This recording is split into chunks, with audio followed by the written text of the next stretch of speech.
Hi everyone, welcome back to my YouTube channel.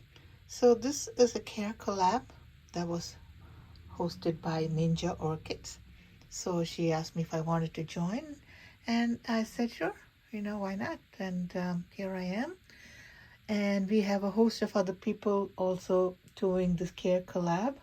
So please watch their videos as well. I will put up their names so you can follow them and watch their videos. That'll be greatly appreciated. And also, if you could just subscribe to my channel at the same time, it'll greatly help me with the promoting growth of my channel.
And here I have to show you some of the plants that I have. I don't have much of a Paph collection because I'm kind of new to this. So what I'm telling you is what I read about it or heard about it, not exactly how I grow. So if I make any mistakes, please bear with me. Anyway, so this is an orchid that I recently got, that I recently purchased. This orchid came with this blue ribbon. The credit doesn't go to me. I bought it after the show, and this is the name of the orchid. I unfortunately forgot to take a picture of this one, so I do not have a flower, but I can tell it was a beautiful dark black flower. Now this is the flower spike.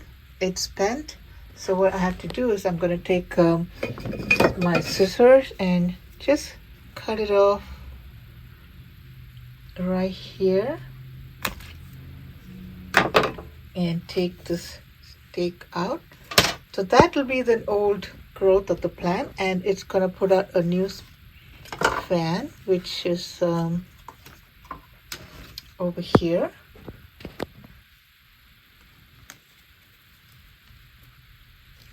So this is the oldest one and this is the newest growth and the newest fan. And like I said, this is the name of the orchid, a dark black, beautiful Paph.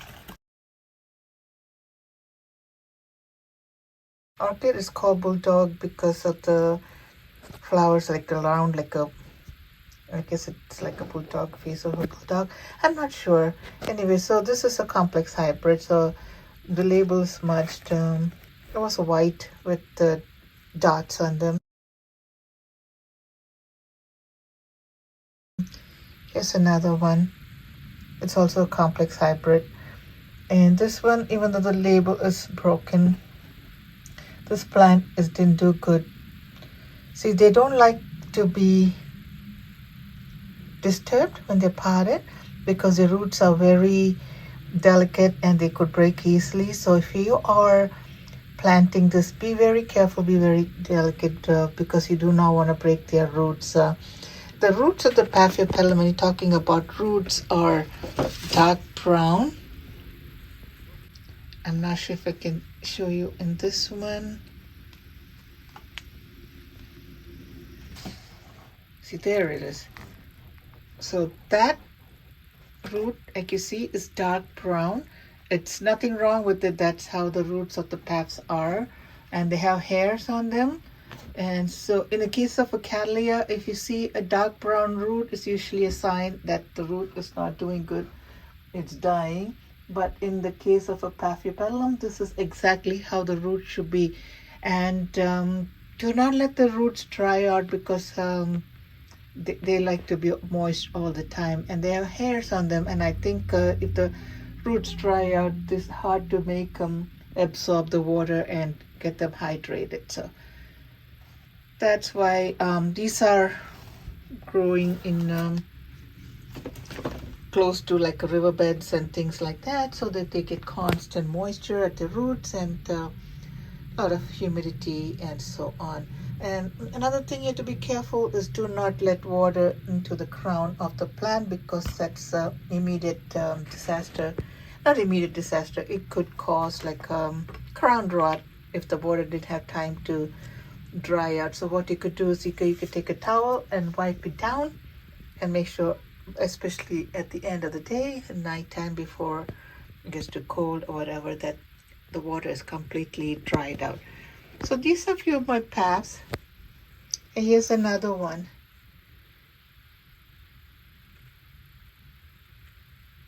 Again, a complex hybrid, a mix of a whole bunch of paths. And I didn't have this bloom yet. And we'll see how it comes around, if it'll bloom for me. And this is one of them. And here's another one hiding at the back. So now this is an old leaf. It's not going to let go of the thing. So you can either cut it off like that, or you can just let it be and have the leaf fall off on its own. And this one here is my Paphiopedilum ruby slippers.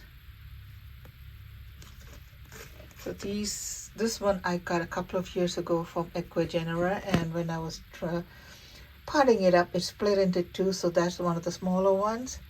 And here is the other one, the bigger one. Here's another one. This is also from Ecuagenera that I got a few years.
So here's another one that I got from Ecuagenera a few years ago, and I have to find the mother plant for this one. I'm sure I have it somewhere.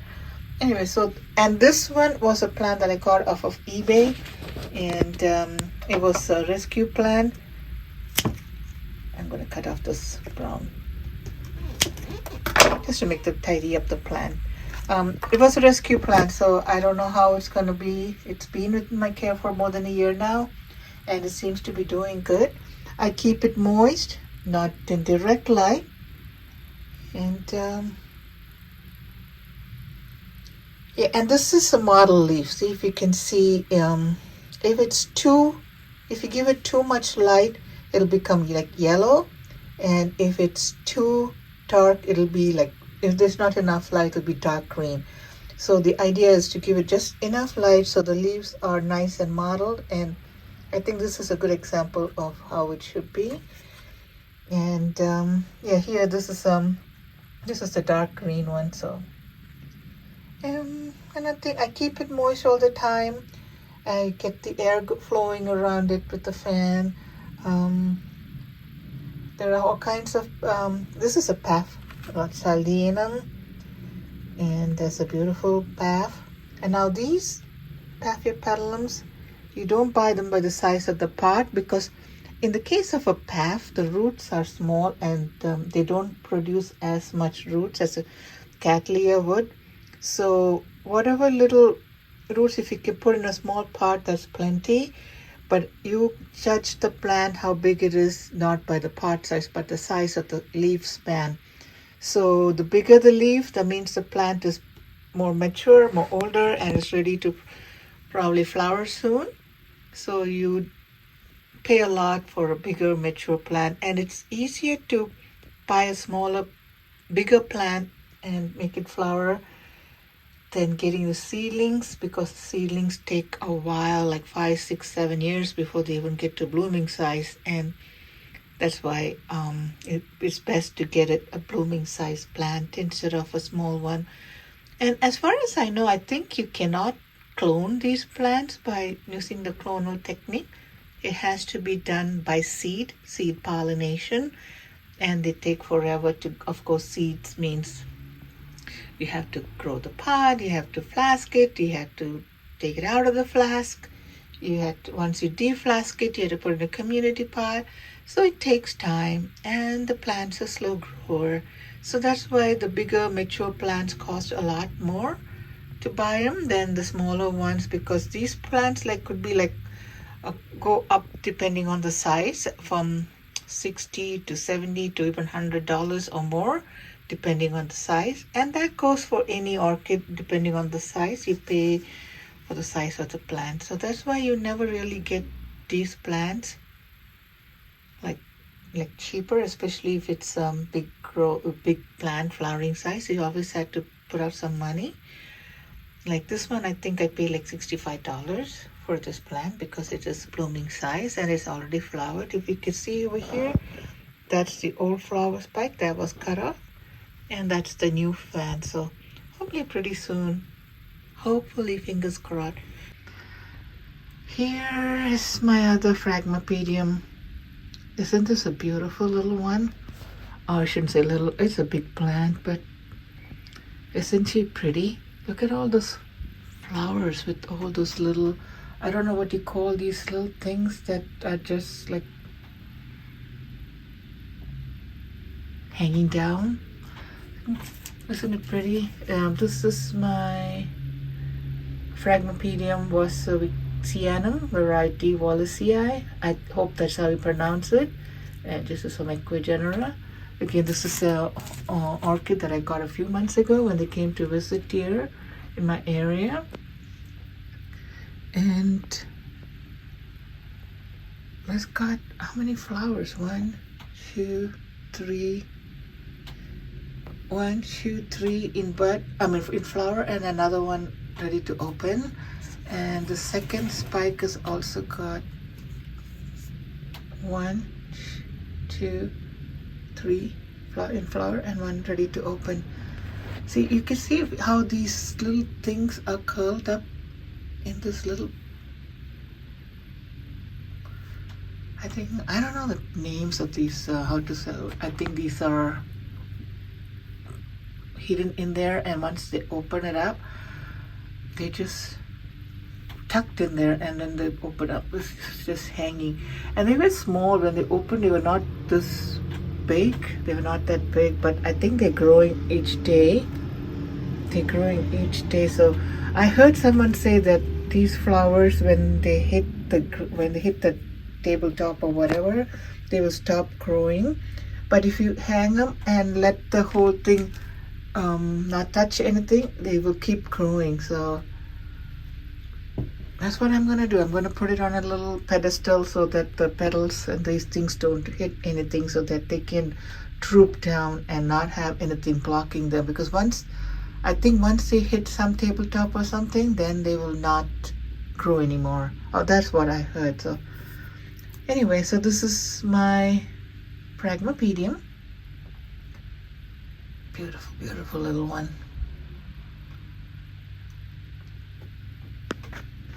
So multiple bloomer. Let me see if I can get a close-up of.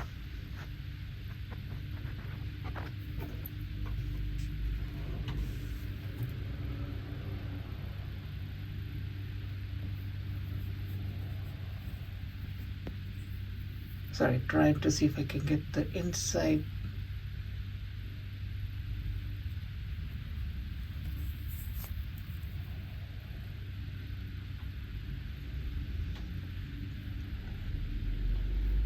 that's pretty. That one is pretty.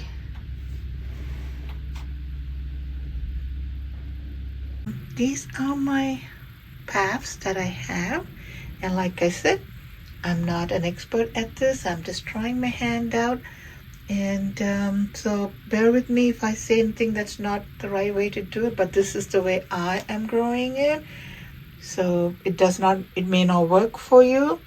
It may work for you, but whatever you get from me, I hope it helped you in a little bit. The thing is humidity, and keep it moist, not wet. And main thing is to not get the crown of the plants wet. If you do, just take a towel and wipe it out, or just drain it out like this so the water comes off. So watch the other channels as well, and thank you once again to everybody for tuning into my YouTube channel. Please subscribe, and watch the other channels. Like I said, please subscribe to my channel as well, and hope you enjoyed it, and see you soon in my next video. Thank you so much. Have a good day. Bye.